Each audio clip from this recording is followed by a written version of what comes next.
está establecido a los hombres que mueran una sola vez y después el juicio, dice Hebreos. Pero ¿saben la estadística? Que de cada persona que nace, una muere. O sea que no hay nada que tenga mayor probabilidad como la idea de que tú y yo en algún momento tendremos que enfrentar la muerte. Es una realidad, y usted la interpretará como quiera, una triste realidad, una cruel realidad, una difícil realidad, pero lo que sí es cierto es que la muerte es una realidad. Y antes uno pudiera decir tal vez, pues la muerte es algo que va a llegar cuando yo esté muy viejito y la esperanza de vida acaba de subir a los 83, 84 años.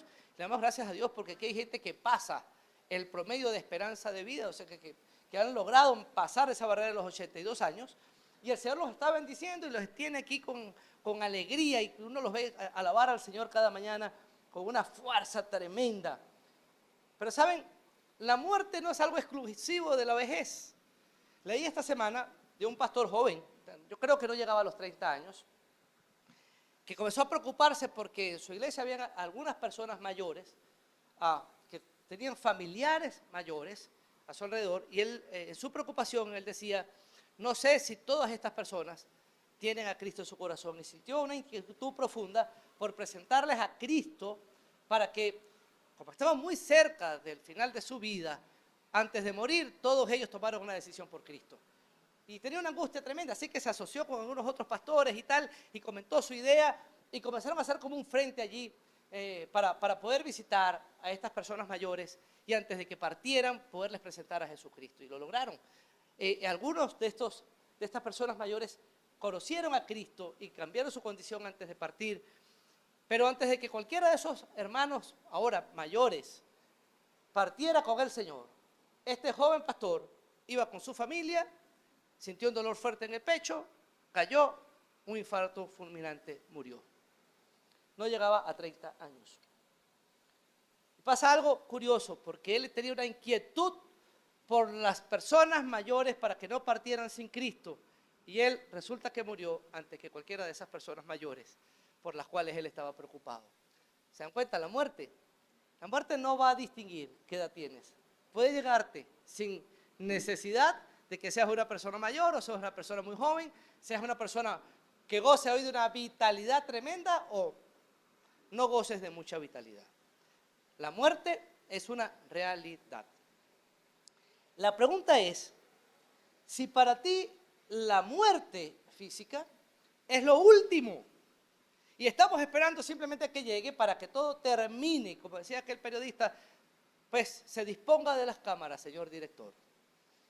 Apaguen las luces, se acabó todo, simplemente llegó la hora de la muerte. Bueno, cuando el Señor se presenta como resurrección y vida, Él nos está diciendo, la vida aquí no es lo último, tu muerte aquí puede ser el principio. Y desde la semana pasada estamos presentando con este yo soy la resurrección y la vida, estamos presentando a Cristo como la garantía de vida después de la vida, para todo aquel que cree. No es para todo el mundo. ¿Saben? Cristo es garantía de vida después de la vida para todo aquel que cree. ¿Y quiénes son estos que creen y tienen a Cristo como garantía de vida? Decíamos la semana pasada que Cristo es garantía de vida después de la vida para todos aquellos que viven según sus propósitos. Y en el capítulo 11 de Juan nos encontramos a Lázaro enfermo, a punto de morir, ya dando un paso hacia la muerte, y el Señor dice, la enfermedad de Lázaro que va a terminar en su muerte, la enfermedad de Lázaro no es para muerte simplemente. Detrás de esta enfermedad hay una intención mucho más profunda y es que el nombre de Dios sea glorificado. ¿Te imaginas vivir la vida aquí de tal manera que Dios sea glorificado en todo lo que hagas? En tus pensamientos Dios sea glorificado, en tus actos Dios sea glorificado, en tus metas trazadas Dios sea glorificado, con tu familia Dios sea glorificado, pero que llegues al punto de decir, aún en la hora de mi muerte, Dios será glorificado. Bueno, Cristo es garantía de vida después de la vida para aquellos que viven aquí según su propósito. Que tu vida, todo lo que hagas y aún tu propia muerte sea para la gloria del Señor. Y Cristo será para ti garantía, vida después de la vida. En segundo lugar, decíamos la semana pasada que Cristo es garantía de vida después de la vida para todos aquellos que esperan en sus promesas. Llega el Señor a un lugar tremendo, porque estas palabras que acabamos de enunciar, yo soy la resurrección y la vida, no las dijo el Señor en una fiesta. Estamos todos contentos y quiero que sepan esto, yo soy la resurrección y la vida. Pues no fue el contexto de esas palabras. El Señor no dijo estas palabras en un culto dominical, tal vez como este, después de haber cantado, en mi vida ha sido bueno, en mi vida ha sido tan fiel. Y el Señor siempre dice, les tengo una nada más, no solo soy bueno, además de esto soy la resurrección y la vida. Y todo el mundo gritaba, amén, y para adelante. Pero ¿saben? No fue el contexto. El Señor dijo estas palabras en un velorio. Estaban reunidos en la casa de Marta y de María, todos los de la comunidad, consolando, acompañando a estas dos mujeres, porque su hermano, el único hombre de la casa, había muerto. Lázaro había muerto. Y en medio del dolor que la muerte pueda significar para estas dos mujeres, para la gente allegada a Lázaro, y aún para el mismo Señor Jesucristo, quien amaba a Lázaro, en medio de ese momento de dolor, el Señor dice, quiero que sepas esto, le dice a Marta, yo soy la resurrección y la vida. ¿Saben? Marta tenía una respuesta teológicamente correcta. El Señor le dice, yo soy la resurrección y la vida, y el que cree en mí, aunque esté muerto, vivirá. Y todo aquel que vive y cree en mí no morirá jamás. ¿Crees esto? Ahí hay una promesa que Marta debía considerar y en la cual debía descansar, porque Cristo es garantía de vida después de la vida para todos aquellos que esperan en sus promesas. Le dice el Señor, ¿crees esto? Y Marta da una respuesta teológicamente correcta. Le dice, Señor, yo sé que Él va a resucitar en el tiempo futuro. Habían líderes religiosos en el tiempo de Jesús que no creían en la resurrección, aun cuando el Antiguo Testamento tiene pasajes que marcan claramente la idea de la resurrección futura. Marta, teológicamente correcta, dice, sí, Señor, yo sé que Él va a resucitar cuando fuera el tiempo. Pero el Señor le demuestra que aquí el tema no es estar en lo correcto teológicamente, sino conocer al Dios de la promesa. ¿Saben? Ella creía que la resurrección era un evento, pero el Señor le dijo, la resurrección no es un evento. Yo soy la resurrección y la vida. ¿Y saben por qué puedes descansar en la promesa del Señor? De que Él es la resurrección y la vida. Porque Él no descansa esa promesa en un evento que está seguro que va a venir. Descansa la promesa en la persona que pronunció la promesa. Él es la resurrección y la vida. ¿Saben por qué? Porque Él dijo que Él era la resurrección y la vida. Y todo el que muere y cree en Cristo, vivirá. ¿Y saben por qué eso es cierto? Porque quien da la promesa es Cristo. Él es la garantía de la promesa. Entonces, Cristo es garantía de vida después de la vida para los que viven según su propósito y para los que esperan en sus promesas. Permítame avanzar en el tercer punto que vamos a desarrollar hoy, porque Cristo es garantía de vida después de la vida para todos aquellos que confían en su poder. La pregunta que tengo que hacerte es esto: ¿confías en su poder? Se para el Señor en un momento de profundo dolor y le dice a una de las dolientes, a Marta, hermana de Lázaro, Marta, quiero que sepas esto. Yo soy, recuerdan que yo soy tiene una implicación. Es decir, yo he sido, soy y seré siempre, eternamente soy la resurrección y la vida. Marta, ¿crees esto? En este momento de dolor, ¿eres capaz de creer en esto? ¿Saben? El Señor está manifestándose como aquel que tiene el absoluto poder y la absoluta autoridad sobre la muerte y sobre la vida. ¿Descansas tú en el poder del Señor? Permíteme darte 3 razones por las cuales yo soy la resurrección y la vida. Es un llamado a nosotros a confiar en el poder de Cristo. En primer lugar, porque todos necesitamos experimentar la vida que Cristo ofrece.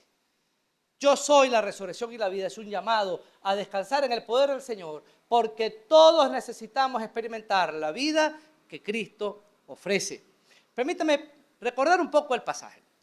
Llega, el Señor está en Jerusalén y llegan unos emisarios de Betania a decirle: Señor, hay un problema importante en la casa de alguien a quien tú conoces bien, Marta, María, Lázaro, en una casa que para Cristo era muy familiar. Y le llegan estos emisarios diciéndole: Lázaro, aquel a quien amas, está enfermo. La palabra enfermo allí no habla de una enfermedad muy puntual, no es una de estas virosis que nos están dando ahorita a nosotros por aquí. Y esas virosis que uno dice: hermano, yo creo que me voy a morir de esto. No te vas a morir de eso. Pero bueno, te dio duro, te dio muy fuerte, pero no vas a morir. La enfermedad de Lázaro era una enfermedad que ciertamente iba a terminar en la muerte. No había dudas. Está gravemente enfermo y a menos que tú hagas algo, Lázaro va a morir. Ese es el escenario que está planteado en el capítulo 11 de Juan. Y el Señor, lejos de actuar como algunos de nosotros actuaría ante una noticia así, el Señor dice: bueno, pues esta enfermedad de Lázaro es para que el Señor se glorifique, les hablaba de propósito, y le dice a los discípulos: pues vamos a esperar. Señor, esto es una noticia para que corramos. Y el Señor se queda 2 días más en el lugar donde está, pensando que para llegar a donde está Lázaro tenía que transitar 2 días más, es decir, 4. Y hablando de 4 días, el Señor iba a demorar 4 días por lo menos para llegar donde estaba Lázaro. Pero el problema se va a ver más claramente en el versículo 14. El Señor usa lo que llamamos en castellano un eufemismo. Viene diciendo: Lázaro no está muerto, él simplemente duerme. Y los discípulos dicen: Señor, si él duerme, quiere decir esto, que se va a despertar. No entendieron el eufemismo. O sea, un eufemismo es una manera de decir algo desagradable con palabras un poco poéticas. Y el Señor utiliza la palabra dormir para referirse a la muerte. Pero los discípulos no entendieron el asunto y Él les dice claramente, versículo 14, dice: entonces Jesús le dijo claramente: Lázaro está muerto. Lázaro está muerto. ¿Saben? El problema de Lázaro aquí no era un problema económico, no era un problema financiero. El problema de Lázaro no era un problema de compañía, se sentía solo. El problema de Lázaro no era un problema de metas que estaban por alcanzarse y que se estaban complicando.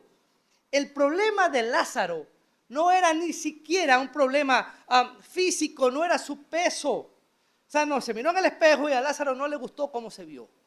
Y qué problema tan profundo, Lázaro. ¿Saben? El problema de Lázaro era claro. Él podía estar con todo a su favor, podía gozar de buena salud, él podía gozar de buenas finanzas, él podía gozar de buen compañerismo. El problema es que para este punto que el Señor habla, Lázaro había muerto. ¿Saben cuál era el problema de Lázaro? Que estaba muerto. No hay otro. No hay otro. Y en el momento que él muere, todo lo demás deja de ser importante. El pastor del que le comenté al principio estaba bien, estaba con su familia y él estaba bien, pero de un momento a otro murió. Y cuando él estaba muerto, ya si estaba bien o no estaba bien segundos antes, dejó de tener importancia, porque ahora su problema es que está muerto.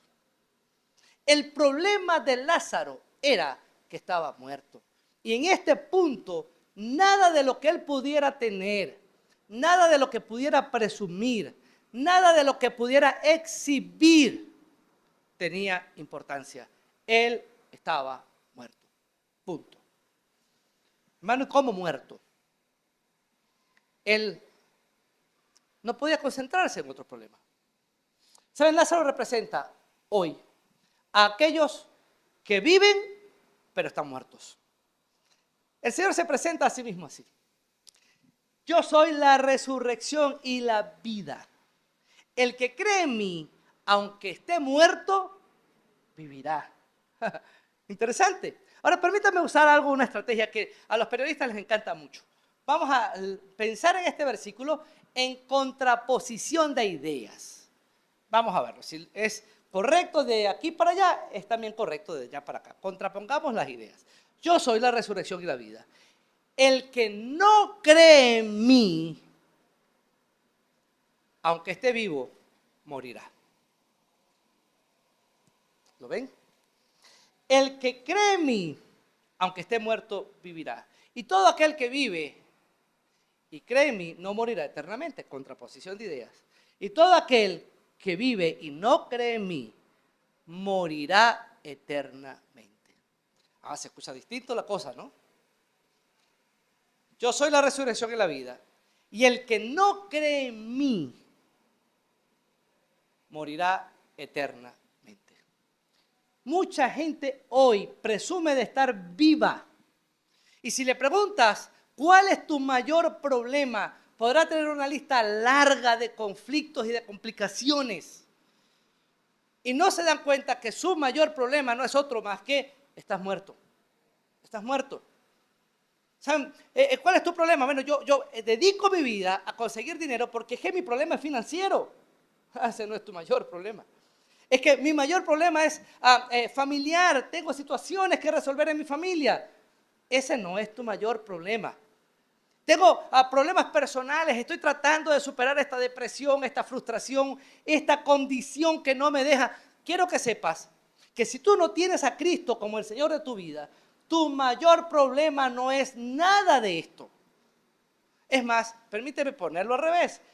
Tu mayor virtud no es nada. Tus logros no son nada. Tus objetivos no son nada. Tus finanzas, que pudieran estar muy bien, no son nada. Porque tienes un problema mucho más serio que debes resolver. Y el problema no es otro más que estás muerto. Yo soy la resurrección y la vida. El que cree en mí, aunque esté muerto, vivirá. Pero el que no cree en mí, aunque esté vivo, morirá. Tu problema es, al igual que el problema de Lázaro, que estás muerto. Necesitas tener un encuentro personal con Cristo. No hay manera de saltarse esto. Necesitas tener un encuentro personal con Cristo. ¿Saben? Lázaro representa aquí a aquellos que presumen de estar vivos, pero están muertos. ¿Quieren una muestra de cómo la Biblia presenta esto de, aun cuando parecemos estar vivos, estamos muertos? Hemos estudiado en la escuela dominical Efesios 2.1. Y Efesios 2.1 dice que nosotros estábamos muertos en nuestros delitos y pecados en otro tiempo. Ese otro tiempo es el tiempo antes de conocer a Cristo. Todo aquel que no ha tenido un encuentro con Cristo, la Biblia te define así: estás muerto en tus delitos y pecados. No hay una condición más importante que esta. No persigas nada más, porque si no cambias esa condición de muerte, ese será el mayor de tus problemas. Ese será el mayor de tus problemas. Y se presenta el Señor ahora y dice: yo soy la resurrección. Permítanme poner aquí sobre la mesa el sentido del término resurrección, que obligatoriamente tiene que ir acompañado del término vida. Vamos a ver, muerte en la Biblia no es otra cosa más que separación. Punto. La palabra muerte quiere decir separación. Pero vayamos a un pasaje bíblico que va a poner a la muerte en la perspectiva correcta. Está Adán y Eva, y el Señor da instrucciones en el jardín del Edén y le dice a Adán: de todo árbol del huerto puedes comer, pero del árbol de la ciencia del bien y del mal no comerás, porque el día que de él comas, de cierto morirás. Hermano, la expresión allí es esta. El Señor le dice, permítame plantearlo de forma literal, aun cuando en castellano pudiera no tener mucho sentido. El Señor le dice a Adán: el día que comas de ese fruto, morirás muriendo. Bueno, nosotros no morimos muriendo. O mueres o andas muriendo. Pero eso morirás muriendo es raro, ¿verdad? Pero llega el momento, Adán come del fruto y, ¿saben? No se envenenó. No cayó muerto. ¿Qué pasó? A menos comienza a morir. Físicamente, su vida biológica comienza ahora a mermar y pronto comienza a encaminarse hacia la muerte, cosa que no estaba en el panorama. El hombre comienza a morir físicamente, pero instantáneamente Adán muere espiritualmente. Veamos ahora la muerte desde un punto de vista de separación. Si el término que usamos como muerte es separación, cuando él come, murió y su espíritu quedó separado por causa del pecado para siempre de Dios. Ahora está muerto espiritualmente. Y su cuerpo comienza a degradarse y con el tiempo su espíritu, su alma, se va a separar del cuerpo y a eso es lo que nosotros llamamos muerte. Cuando alguien muere físicamente, decimos, fulano murió y lo que pasó fue que su alma y su cuerpo se separaron. Pero ustedes y yo, antes de conocer a Cristo, vivimos muertos porque tú estás separado de la gloria de Dios. Cuando el Señor se presenta como la resurrección, ¿saben qué está diciendo Él? Yo he sido, soy y seré siempre. Yo eternamente soy. La resurrección, es decir, Él es quien puede unir lo que en un momento fue separado. Esa es la idea de la resurrección allí. Aquello que en algún momento se separó, yo lo puedo unir. Yo soy la resurrección. ¿Saben? Ante la gente que estaba allí, Lázaro había muerto. Su alma se había separado de su cuerpo. Pero el Señor dice, todo aquel que vive y no cree en mí, pues muere eternamente. Pablo dice, ustedes estaban muertos. ¿Y cómo es que estábamos muertos? Pues nuestro espíritu estaba separado de Dios. Ahora Cristo dice, yo soy quien puede unir lo que el pecado ha separado. ¿Y cómo lo puedes hacer? Romanos 5:1. Justificados pues por fe, tenemos paz para con Dios por medio de nuestro Señor Jesucristo. Cristo vino a establecer la paz, a unir aquello que el pecado en algún momento separó. Yo soy la resurrección. Si alguien está muerto aquí hoy, necesita entender que Cristo es aquel que puede unir otra vez tu espíritu separado de Dios para que tenga una comunión con Él eterna. No hay otro medio. Él es la resurrección. Y la resurrección es también la fuente de la vida. Me llama la atención porque la palabra vida allí no es vida biológica. Nosotros conocemos simplemente como vida la biología. Hermano, permíteme decirte que tu biología poco a poco irá dejándote. ¿Quieres una muestra?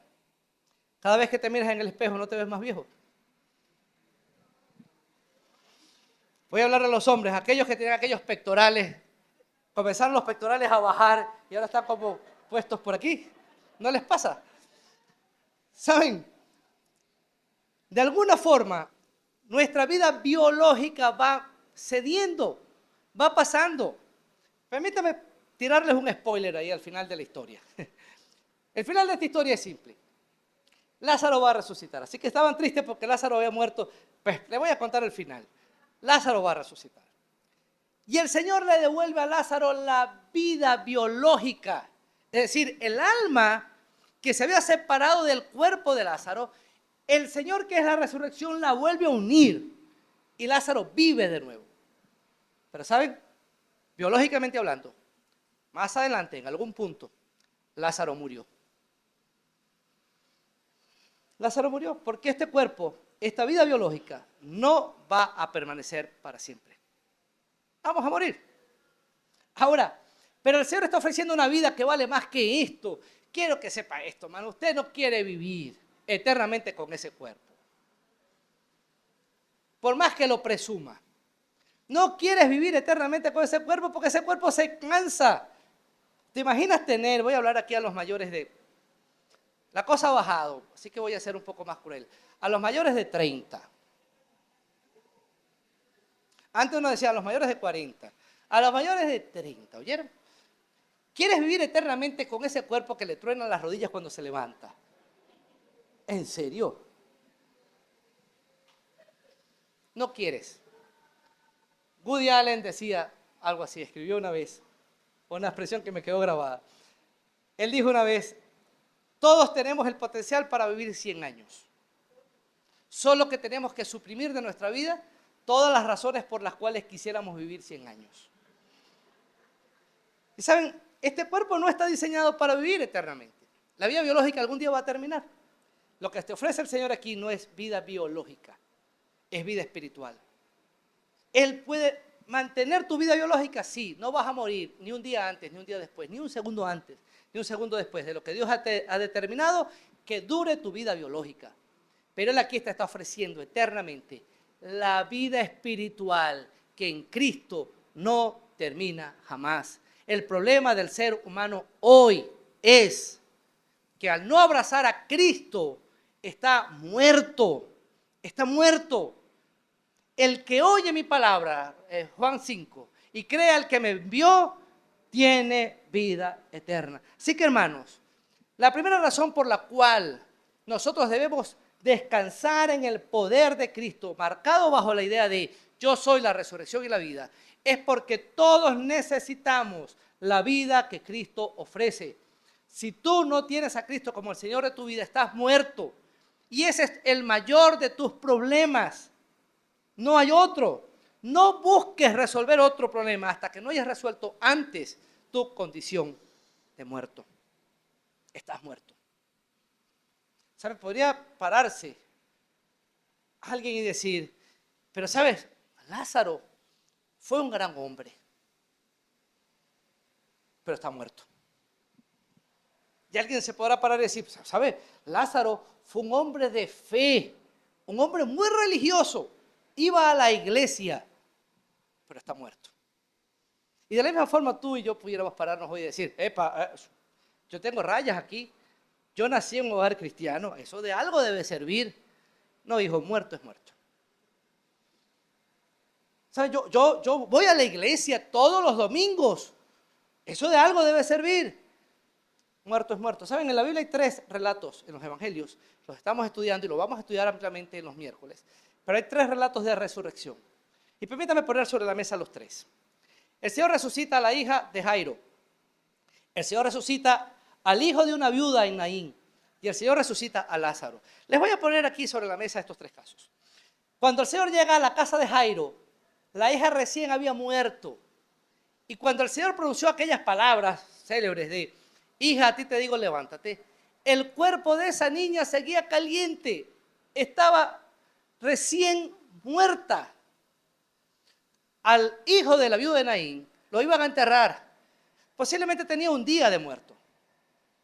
Ya estaba rígido, pero había muerto quizás con un día antes del evento. Antes de que el Señor lo mandara a levantarse, tenía un día muerto. Y con Lázaro ocurre algo distinto. Cuando él llega, Lázaro tenía 4 días muerto. Más adelante Marta le dice al Señor, Señor, ya hiede, está en pleno proceso de descomposición. Quiero hacerles una pregunta técnica. Los del primer servicio fallaron en la respuesta. Vamos a ver si ustedes pueden hacer algo distinto. O los que nos están viendo por los distintos canales, vamos a ver si pueden hacer algo distinto. ¿Quién estaba más muerto? La hija de Jairo. ¿Quién estaba más muerto? ¿El hijo de la viuda de Naín o Lázaro? Este estaba caliente. Este un día, este 4. ¿Quién estaba más muerto? Hermanos, muerto es muerto. Y lo mismo pasa espiritualmente. Alguien puede pararse y decir, pero es que yo no soy tan malo, ¿sabes? Aquel es más malo, tiene más días que tú. Pero está muerto. Y tú también estás muerto. ¿Saben? Malo es mi vecino porque ese vecino es terrible. Pero a lo mejor aquel ya hiede. Tú estás calentico. Pero muerto es muerto.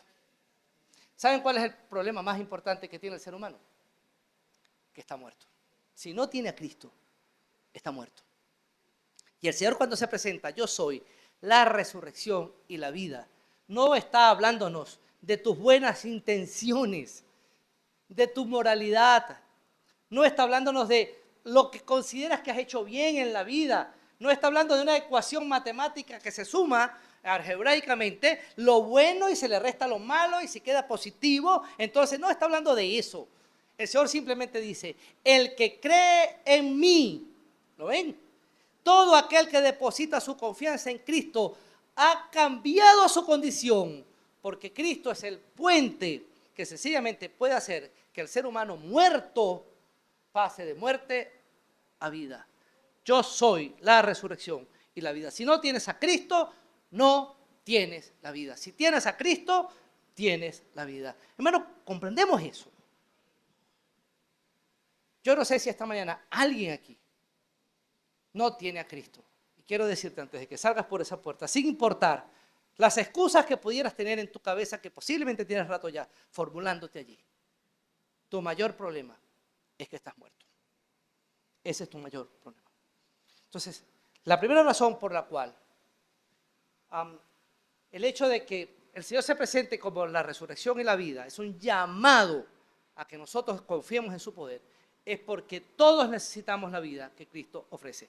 Pero hay una segunda razón. La segunda razón es porque todos necesitamos la libertad que Cristo ofrece.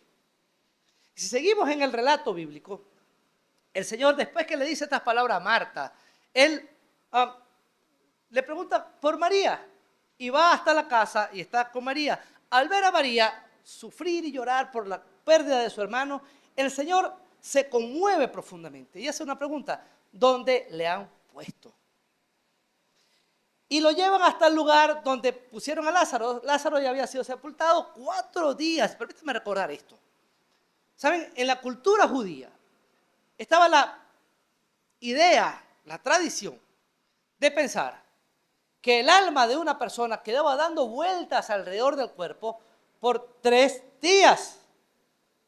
Después de esos 3 días, el alma se iba. El Señor llegó al 4.º día. Y la intención de llegar al 4.º día no fue otra más que esta. Tal vez demostrarle a esta gente que estaba allí y que esperaba, bueno, ya pasaron 4 días, pues ya definitivamente es imposible que este hombre pueda resucitar. Ya su alma se había ido de allí. Eso era simplemente una tradición, un pensamiento popular. Pero el Señor aún viene a echar por tierra eso. Al 4.º día, pregunta dónde le han puesto. Y miren, versículo 38. Permítame que podamos leer desde el 38 en adelante. Jesús, profundamente conmovido otra vez, ahora frente a la sepultura, vino al sepulcro. Era una cueva y tenía una piedra puesta encima. Y el Señor eleva una oración. Versículo 39. Dijo Jesús: quitad la piedra. Marta, la hermana del que había muerto, le dijo: Señor, hiede ya, porque tiene 4 días. ¿Saben? Marta había acabado de decirle al Señor: Señor, yo sé que todo lo que tú le pides al Padre, Él te lo va a dar. Es complejo interpretar cuál fue la intención de Marta allí. Y es complejo porque después que le dice: yo sé que va a resucitar el día postrero, crees esto. O sea, Marta da una idea que, oye, pareciera que tuviera fe, que el Señor podía aún después de 4 días hacer algo. Pero cuando vemos esto, el Señor dice: quiten la piedra. Permítame especular un poco. Quizás Marta estaba pensando: ¿será que el Señor quiere verlo y despedirse de él? Pero ese cuerpo está en plena descomposición. 4 días, 4 días, 40, versículo 40. El Señor pide que quite la piedra, Marta trata de detenerlo. Y en ese punto, versículo 40, Ruth, ayúdanos por favor. Jesús le dijo: ¿no te he dicho que si crees verás la gloria de Dios? ¿Siempre se acuerdan que el Señor tiene un plan distinto? El ser humano dice: yo necesito ver para creer. Pero el Señor le dice a Marta: conmigo no funciona así. Conmigo es así. Cree para ver. Cree para ver. Acto seguido, el Señor ora. Y después de la oración, con voz fuerte, se para ante la tumba de Lázaro y le dice: Lázaro, ven fuera. Hermano, Lázaro salió de la tumba. Hay muchas imágenes gráficas que pudieran llegar a tu mente y también a la mía, de cómo fue eso que Lázaro salió. Pero no lo vamos a entender si no comprendemos un poco cómo funcionaba el tema de la sepultura en el tiempo bíblico. ¿Saben? Agarraban el cuerpo y lo ajustaban bien con vendajes, bien fuertemente agarrado. Y luego echaban alguna capa de aceites, de especias especiales, mirra, aloe, especias aromáticas, y le daban una vuelta con sábanas y con algunas telas para cubrir el cuerpo. Y sobre esa tela echaban más aceites y ponían otra capa más y sobre ella colocaban más aceite. Y así cubrían muy bien el cuerpo y lo colocaban. La intención era que estas especies no permitieran que el olor de la descomposición saliera fuera de la cueva. Pero con los días, esos aceites se secaban en la manta, el grupo de mantas y de vendaje que tenía alrededor, y se hacían fuertes, se hacían sólidos. Quedaba aquel vendaje como una especie de yeso, ¿saben? Algo rígido que cubría el cuerpo. Si esa persona hubiera tenido intenciones de salir, no hubiera podido moverse con mucha comodidad porque estaba presionado. Pero, claro, podemos entender lo siguiente. Nadie embalsama un cuerpo para que se vaya. O sea, no ponían ese grupo de vendajes con la intención, bueno, no la amarres tan fuerte por si acaso quiere salir. Eso no estaba planteado, así que lo ajustaban muy bien. El cuerpo estaba allí. El vendaje comenzaba a absorber los olores productos de la descomposición y las hierbas aromáticas hacían que no oliera tan mal. Miren, para que tengamos una idea gráfica del asunto. Cuando Cristo resucita, las mujeres van y le dicen, y Juan a Pedro, y ellos se acercan al sepulcro. Cuando llegan al sepulcro, Juan llega primero y se asoma al sepulcro y cuando ve, entiende que está vacía. Los lienzos estaban allí, las mantas estaban allí. Pero él simplemente se queda, no intenta seguir más adentro. Pero Pedro siempre necesita verificar más. El temperamento de Pedro es un tema serio. Y Pedro entra y mira hasta adentro. ¿Y por qué Pedro con ver desde afuera no se convenció? Mi hermano, porque eso estaba sólido y podría dar la impresión de que aún algo hubiera adentro, era como un capullo allí. Y Pedro entra y verifica que dentro de ese capullo de vendaje no hay nadie. Cuando Lázaro sale con ese capullo de vendaje puesto alrededor, quizás dando pequeños salticos, buscando la manera de salir. Y al estar en la puerta, el Señor les dice, quítenle vendaje, libérenlo y déjenlo ir. ¿Saben? Aquí Lázaro representa otra cosa. Cuando estaba muerto, representa a todos aquellos que viviendo están muertos. Pero ahora que Lázaro está vivo, puede representar a todos aquellos que habiendo escuchado la voz de Cristo, viven, pero siguen vendados al pecado. No son libres, no están experimentando plenamente la libertad con la que Cristo los hizo libres. Están parados en la puerta del sepulcro, todavía vendados con aquel viejo vendaje de pecado que en algún momento los cubrió. Y llegan allí dando pequeños saltos, experimentando la vida de Cristo, pero sin conocer su libertad.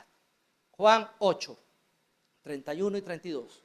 El Señor se dirige a un grupo de personas que había creído en Él. ¿Saben? Estas personas que habían creído en Él eran personas que estaban muertas, habían escuchado su palabra y habían decidido seguir a Cristo. Y ahora estas personas estaban paradas en la puerta del sepulcro, vivos. Permítanme la imagen. Habían sido personas que al creer en Cristo ahora eran salvas. Y parados allí el Señor les dice estas palabras. Si permanecen en mis palabras, serán verdaderamente mis discípulos y conocerán la verdad y la verdad los hará libres. ¿Se dan cuenta del proceso? Si permanecen en mis palabras, serán verdaderamente mis discípulos y conocerán la verdad y la verdad los hará libres. Hay personas paradas en las puertas del sepulcro, han escuchado la voz del Señor, pero siguen atados con las vendas del pecado. No han experimentado la libertad en Cristo. Y qué importante es entender que Cristo es la resurrección y la vida, porque esa vida que da Cristo es una vida abundante. Yo he venido a que tengan vida y vida en abundancia. Esa vida nos habla de libertad aquí. El cristiano tiene que experimentar libertad en su andar diario. Y aquí necesitamos dos cosas. El cristiano o la persona oye la voz del Señor y Él le da vida. Ahora el Señor le dice a los que están alrededor, quítenle el vendaje. Qué curioso, porque el Señor no tenía necesidad de eso. ¿Por qué el Señor no lo sacó de la tumba sin vendaje? Ya le había dado vida, ¿qué más? Era muy difícil quitarle el vendaje. Hermano, y creo que ahí hay un llamado a nosotros como iglesia. La iglesia de Cristo ha sido llamada a ayudar a aquellos que están parados con vida en la puerta del sepulcro a quitarse el viejo vendaje del pecado. Pablo a los Efesios, capítulo 4, les dice, quítense el viejo ropaje de la vieja naturaleza, renueven su manera de pensar y vístanse con el ropaje de la nueva naturaleza. En ese proceso, la iglesia es determinante. Y en este doble llamado, te tengo que decir a ti que has escuchado la voz del Señor, pero no estás viviendo en la libertad con la que Cristo te hizo libre. Necesitas despojarte de todas las mentiras con las que creciste antes de conocer a Cristo. Necesitas despojarte de todos los hábitos. Necesitas despojarte de toda aquella manera de vivir que no se corresponde con la persona que eres en Cristo ahora. No puedes seguir atado al pecado. Necesitas desatarte de toda esa conducta, de todo ese pensamiento y de todo ese carácter pecaminoso que aún huele a muerto. Porque permítame decirles, con muy alta probabilidad y por la advertencia de Marta, ese vendaje de Lázaro con el cual salió cuando el Señor lo llamó, olía a descomposición. Muchos cristianos hoy huelen a descomposición. Son cristianos, sí. Tienen vida, sí. Pero no libertad en Cristo. Y siguen vendados con las vendas del pecado. Iglesia, tenemos el llamado de ayudarnos los unos a los otros a quitarnos el vendaje de la vieja naturaleza. Pero cada uno de nosotros en lo particular debe buscar, debe quitarse el ropaje de la vieja naturaleza. ¿Cómo lo hacemos? Renovando tu manera de pensar. En la medida que más conoces a Cristo, en esa misma medida, tú también vas a vestirte del nuevo hombre, ahora que no tienes olor a muerto y has quitado los vendajes del pasado. Hermanos, necesitamos confiar en el poder del Señor. ¿Saben por qué? Porque el Señor tiene la libertad que tú y yo tanto necesitamos. Él tiene la vida que necesitamos y Él tiene la libertad que necesitamos. Y permítame cerrar este quinto yo soy con la última razón por la cual todos nosotros necesitamos confiar en el poder de aquel que es la resurrección y la vida. Finalmente, porque Cristo tiene la intimidad que tú y yo necesitamos. Todos nosotros necesitamos desarrollar una vida íntima con Cristo. Si tú no tienes a Cristo como el Señor de tu vida, el mayor de tus problemas es que estás muerto. Ahora, si tú tienes la vida de Cristo, el mayor de tus problemas es vivir en la libertad con la que Cristo te hizo libre. Y si estás experimentando libertad y hoy te puedes parar y decir, mira, yo voy allí, chico. Me voy quitando el vendaje, me voy vistiendo y ahí vamos. Vamos bien. Entonces ahora el mayor de tu problema es que necesitas desarrollar cada día esa intimidad profunda con Cristo. Hermano, el relato de Lázaro no termina allí. Lázaro resucitó. Al quitarle los vendajes, entendiendo la instrucción del Señor, pues Lázaro se fue caminando vivo. Muchos creyeron en el Señor a través de ese acto. Pero el capítulo 12, un poco más, versículos 1 y 2, vamos a ver algo que pasó tiempo después. Capítulo 12, 1 y 2. 6 días antes de la Pascua, vino Jesús a Betania donde estaba Lázaro, el que había estado muerto, y a quien había resucitado de los muertos. Pues ya estaba Lázaro allí, versículo 2. Y le hicieron allí una cena, Marta servía, y Lázaro era uno de los que estaba sentado en la mesa. Cuando hablamos de intimidad, ¿saben? Después de resucitado, después de liberado, Lázaro estaba compartiendo la mesa con el Señor Jesucristo. Hacen una cena especial y quieren de alguna forma bendecir, agradecer al Señor. Normalmente Marta y María bendecían al Señor cada vez que iba a su casa, pero esta vez creo que tenían un propósito o una razón mucho más importante. Saben, queremos agradecerte, Señor, porque Lázaro estaba muerto y lo has resucitado. Y estaban allí cenando. Saben, en la Biblia, la idea de cenar es muy importante porque en el contexto judío y en el griego que predominaba en aquel entonces, la cena era la comida más importante del día. Nosotros ahorita tenemos tantas cosas, discutimos si se debe comer 3 veces al día, 5 veces al día, ayuno intermitente, no debemos comer carbohidratos, ya no hayamos que inventar. Pero bueno, para no entrar en esa discusión, permítame decirles cómo funcionaba la cosa antes. La gente en la mañana podía comer cualquier cosa. Durante el día, pues comían cualquier cosa. En algunos relatos griegos se dice que los que más podían comerse un pedazo de pan con una copa de vino, era lo que comían. Pero la cena era la comida más importante, porque era el lugar cuando la familia se reunía. Era el momento en el que la gente más importante de tu vida podía compartir junto en una mesa tal vez un poco más amplia. Y en ese punto, en la cena, se fortalecía la intimidad, no solo de la familia, sino también con los amigos. Así que la cena era la comida más importante en aquel tiempo. Y por eso Apocalipsis 3:20 dice, he aquí yo estoy a la puerta y llamo. Si alguno oye mi voz y abre la puerta, entraré a él y cenaré con él y él conmigo. La idea de la cena allí es, voy a fortalecer mi intimidad con él. ¿Saben? La intimidad con Cristo se puede ver desde 2 ideas. La primera, pasar tiempo acercándonos cada día más a Cristo. Lázaro estaba cara a cara con Cristo, estaba con Él. La intimidad se va a fortalecer en la medida que tú pasas tiempo con Cristo. Si alguien me pregunta, ¿sabes? Yo tengo la vida de Cristo, pero me está costando mantenerme en libertad. ¿Por qué? Hermano, porque tu intimidad no se está profundizando. Necesitas invitar a la mesa de tu vida a Cristo para pasar tiempo con Él siempre en intimidad. Me gusta la idea de la comida, porque en aquel tiempo era un tema importante la comida, y hoy no ha dejado de ser importante.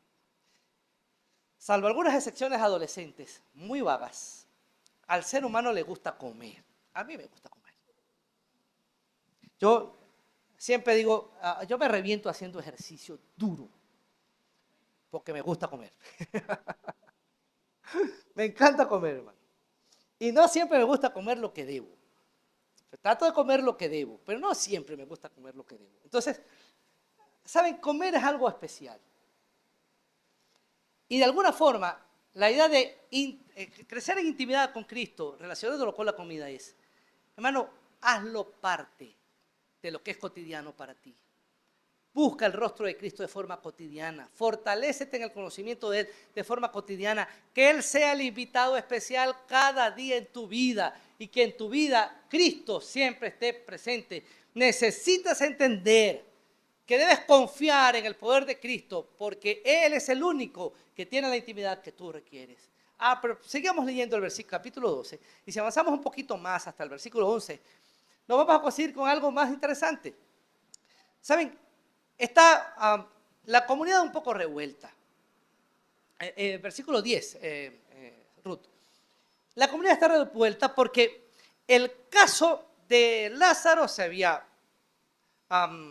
hecho presente. Y algunos iban a la casa de Lázaro con la intención de ver a Jesús. Pero los principales sacerdotes acordaron dar muerte también a Lázaro. 12, por favor. Porque a causa de él, muchos de los judíos se apartaban y creían en Cristo. Entonces, miren lo que pasaba. La gente iba a la casa de Lázaro porque en la casa de Lázaro estaba Jesús. Y cuando iban allá, verificaban que Lázaro estaba vivo.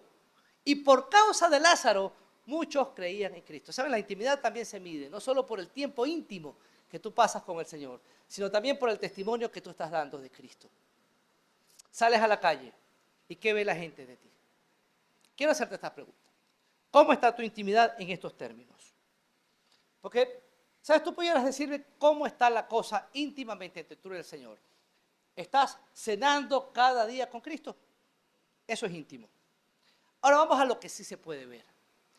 ¿qué te parece vivir una vida tal que la gente vaya a ti porque sabe que en tu casa está Jesús? Es lo que pasaba con Lázaro. La gente iba a la casa de Lázaro para ver a Cristo.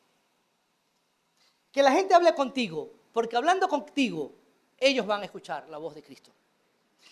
Que la gente pueda verte y al verte sepan que van a ver en ti a Cristo. Hermano, es interesante. Porque, ¿saben? No quieren hablar contigo porque que tú seas muy inteligente, o sea, de una conversación muy agradable. ¿Saben? Quieren hablar contigo porque de alguna forma tú demuestras a Cristo.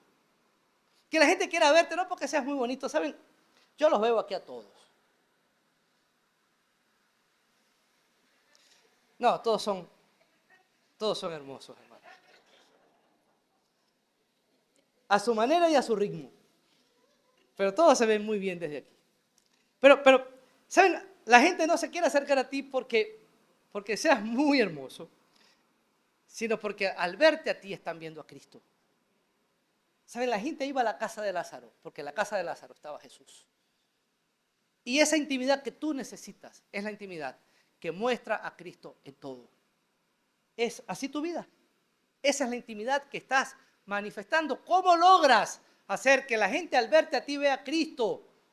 Hermano, tienes que pasar tiempo cenando con el Señor. En tu intimidad, allá en lo que pasa en la mesa entre tú y el Señor, se va a ver reflejado en el exterior cuando la gente te mire y diga, ¿con qué sabiduría habla? Sabiduría de Cristo. Hermano, es que hasta el rostro le parece distinto, el rostro de Cristo, hermano. Se está viendo en ti. Ahora, pero con Lázaro no solo, la gente iba a su casa a buscar a Jesús, sino que al ir a su casa, verificaban que el que estaba muerto ahora vive. ¿Qué tal que tú vivas una vida? No solo que la gente vaya a verte a ti para ver a Cristo, sino que además vaya a ver lo que Cristo ha hecho en ti y puedan corroborarlo. Que tu familia pueda verte y pueda decir, este antes estaba muerto y ahora vive. Mira, yo veo cómo progresivamente esta persona ha ido dejando las vendas, dejando las vendas, dejando las vendas. Y la gente pueda ver y al final tenga que preguntarte, ¿qué tienes tú? ¿Cómo es que tú ayer estabas muerto y ahora estás vivo? ¿Qué pasó? Mi hermano, eso es un reflejo de tu intimidad. Y esa intimidad solamente la puedes lograr en el poder de Cristo. Ahora imagínate que no solo la gente vaya a verte para ver a Jesús, vaya a verte para verificar lo que Cristo ha hecho en ti, sino que también en la medida que van viéndote, la gente cree en Cristo. Era lo que pasaba allí. Los judíos estaban tan molestos que dijeron, vamos a matar a Lázaro. ¿En serio? ¿Saben? En vez de creer, los líderes religiosos estaban ofendidos porque la resurrección de Lázaro estaba convenciendo a la gente de dejar esa línea judía que se había vuelto seca y sin forma para seguir a Cristo. Hermanos, que la gente al ver tu vida llegue a conocer a Cristo. Eso es intimidad. Quiero ir a tu casa porque en tu casa yo siento que está Jesús. Quiero hablar contigo porque al hablar contigo, al verte, veo lo que Cristo es capaz de hacer. Pero en la medida que lo voy verificando, yo creo en Cristo. ¿Saben? El cristiano está llamado a eso. Yo soy la resurrección y la vida. El que vino a unir lo que se había separado, resurrección, junto con esa unión vino a darte vida y vida en abundancia. Una vida para que la vivas en su libertad y una vida para que la puedas vivir en su intimidad. Y en la medida que vas mostrando esa intimidad, muchos van conociendo a Cristo gracias a ti.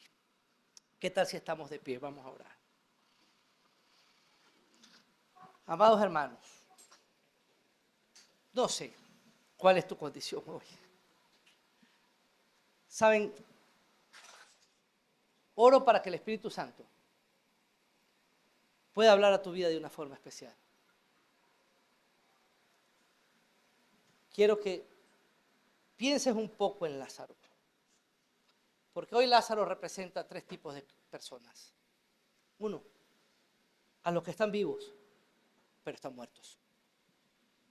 2, a los que están vivos, pero no viven en libertad. 3, a los que están vivos, van encaminados en la libertad, pero no tienen intimidad. Hay un llamado para cada uno de los que estamos aquí esta mañana. Señor, quiero pedirte que tu Espíritu Santo pueda hablar a nuestra vida de una forma especial. Y que la misma voz que se escuchó ante aquel sepulcro, hoy se pueda escuchar en el corazón de aquellos que estando muertos, vivos están muertos. Aquellos que presumen de vida, pero en realidad están muertos. Que hoy puedan escuchar tu voz diciéndoles, sal fuera. Pido, Señor, que tu Espíritu Santo nos llame a vivir en la libertad con la que Cristo nos ha hecho libres. Y nos llame también a fortalecer la intimidad que tú quieres fortalecer en Cristo con cada uno de los que estamos aquí. Mientras la iglesia está orando, quiero hacer un llamado especial. Hermanos, no sé si alguien esta mañana está aquí vivo, pero está muerto. ¿Sabes? No tiene sentido salir por esa puerta manteniendo el mismo problema con el que entraste. No es la idea que salgas de allí sintiendo un alivio en tu corazón. La idea es que salgas de allí sabiéndote vivo en aquel que viene a restaurar todo aquello que hoy está separado. Cristo viene a traer paz entre tú y Dios. Si alguien aquí no ha invitado a Cristo a ser el Señor de su vida, allí donde estás, te invito a que cierres tus ojos. Si me permites, quiero dirigirte en esta oración. Dile al Señor estas palabras: Señor, yo reconozco que soy pecador. Quiero pedirte que me perdones, porque pretendo estar vivo, pero sin ti estoy muerto. Perdona mis pecados, entra en mi corazón y a partir de hoy, hazme una nueva persona. Lo pido en tu nombre. Amén. ¿Saben? La Biblia dice que el que viene a Cristo, Él no le echa fuera. Que el que deposita su confianza en Cristo tiene la vida. Todo aquel que de corazón hoy elevó esta oración al Señor, ahora está frente al sepulcro, ya no muerto, vivo. Iglesia Bíblica Nueva Jerusalén, hay un llamado para todos nosotros hoy aquí a vivir en la libertad con la que Cristo nos hizo libres. No sigas avanzando con el vendaje de muerte que tenías antes de conocer a Cristo. Despójate de ese viejo hombre, renueva tu mente, fortalece tu intimidad con Cristo y vístete de nuevo hombre y comienza a caminar en la libertad que Él ganó para ti, mostrándole a otros lo que el Señor es capaz de hacer. Que el Señor les bendiga, mis hermanos.